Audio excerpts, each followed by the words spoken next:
everybody. It's really lovely to be here at Versefest. What a great festival. It's the first time I've come to it, and yeah, I'm definitely coming back. So thank you, Versefest, and lovely audience and fellow readers. It's good to be part of this. And also, I'd like to thank Versefest and ARC as well for doing the work of angels, bringing poetry to our doorsteps and ears and throats and rib cages regularly. I rely on that. So thank you. When I moved to Montreal in the late 1990s from the West Coast, don't mention the cherry blossoms, I became interested in Moshe Safdie's Habitat 67, partly for the way it has survived what I think of as the precarious idealism of its vision, and also for the brilliance of repeated concrete forms arranged with great formal variation.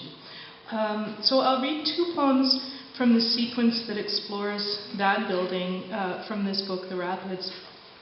I'm going to read 6 poems tonight, 2 from this section, 2 from another, and 2 new-ish pieces. So I guess it's kind of my Noah's Ark reading? I don't know.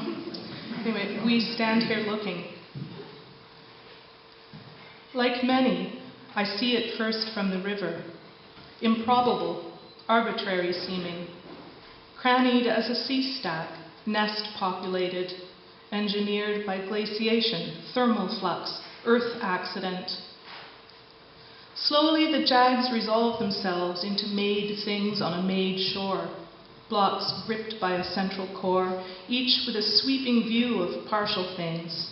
Beyond the river, the floodplain and rising hills, or city roads and buildings and the port.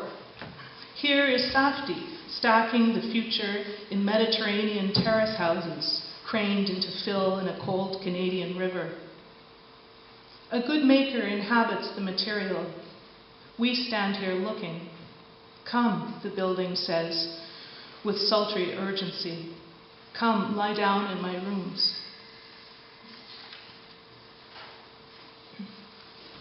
Two birches. The oak floor remembers our first waking, our padding across it to the terrace doors, the pungency of leaf mold leaking in over the threshold.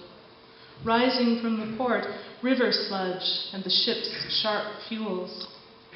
In such sharpness, the 2 birches from childhood branch out as if through liquid and solid light, the sky foliate and dangling.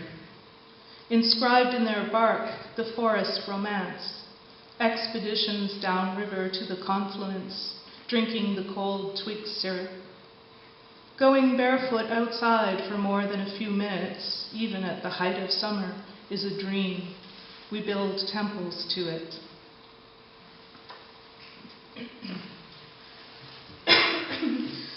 Sorry, I'm just getting over bronchitis or something like that. It's a good name, bronchitis, for that. The book takes its title from the Lachine Rapids, that impassable barrier just a little upstream from the port of Montreal. It's a feature that shaped the city as explorers and settlers and eventually industry and commerce had to figure out ways around it. About 100 years ago, there was a hydroelectric plant there, and all that remains of that now is a spit of land that you can walk out on, so you can be right there in the midst of that rushing force. And during the spring breakup of ice, which is probably going to happen this summer, great huge flows are flung downriver like so many playing cards. It's really quite something.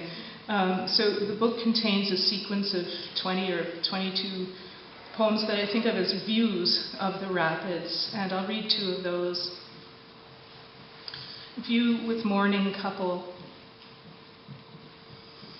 Approaching over the curved footbridge on a perfectly ordinary late spring day, families out for walks, hair loose, trees leafy and tangled, recognizable as trees, daubs of white way out on the rapids. Forsythia, or a yellow jacket caught in the shrubs in shreds, a heron on shore, or a rusty buggy, a rock in the grass, or a small creature curled in torment, or counting to 100. The rest of the children running around in the bushes and long grass, hiding like Easter eggs their shiny wrappers and soft chocolatey smell. Honeycomb of light, the fieldstone path, heels wrapping. A man and a woman in cloth coats, their hair black and shining, out for a stroll, pushing a coffin, a coroner's photo fixed to the top. A young man lying in twisted repose, darkness at the gunshot wound, a building, night, the faint, inadequate light. At the end of the path, rocks and river spume, droplets of water or midges' wings.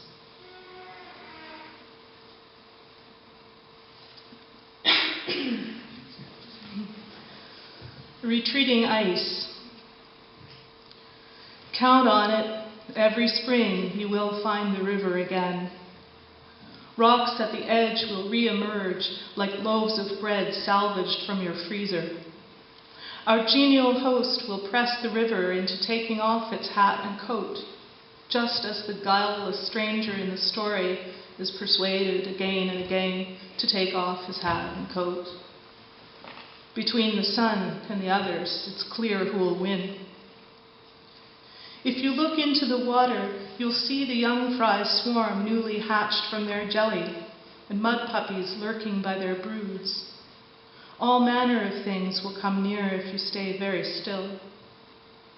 The plaintive sound you hear vibrating through the valley, strafing your core if you let it, that's the anguish of departure.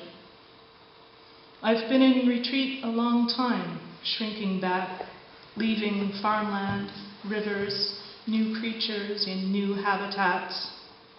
But you, how could you lose your place in the world when the world so persistently calls you?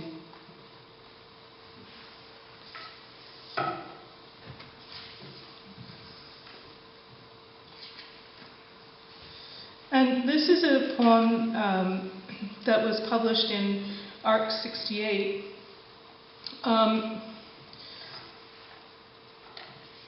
I grew up in Halifax, Nova Scotia, and then spent 20 years growing up again in Victoria, BC, and then moved to this sort of place by the river. And I would be lying if I said I didn't sometimes miss the sea. Okay, but you know, I love it. Cruise. Blue again.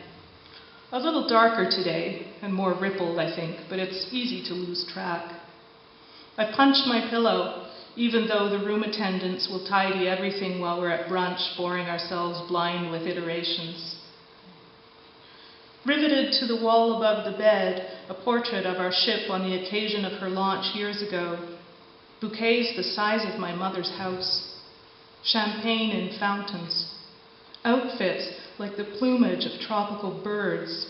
Not a child in sight, though that doesn't mean, of course, there weren't any. Where in the world do we come from? We drift around, oh we do, call it what you will, navigating the navigable, ignoring the rest. Except when we glimpse over a rail on our way again to the dining room, on the horizon, or through a rift in the blue curtain, a shining quickness, like something we recall we'd been meaning to do.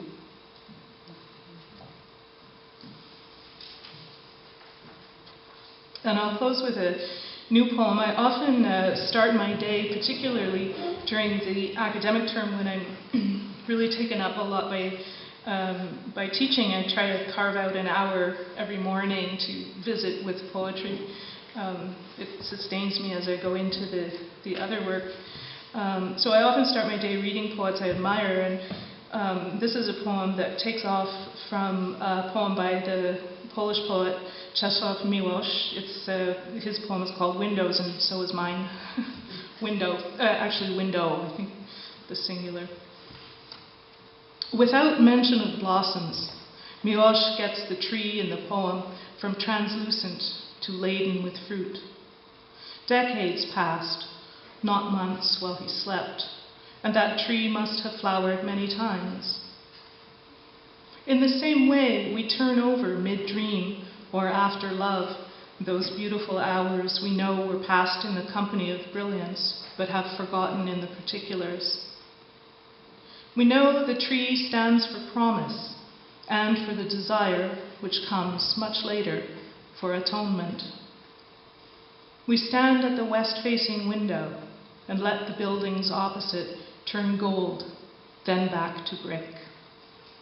Thank you.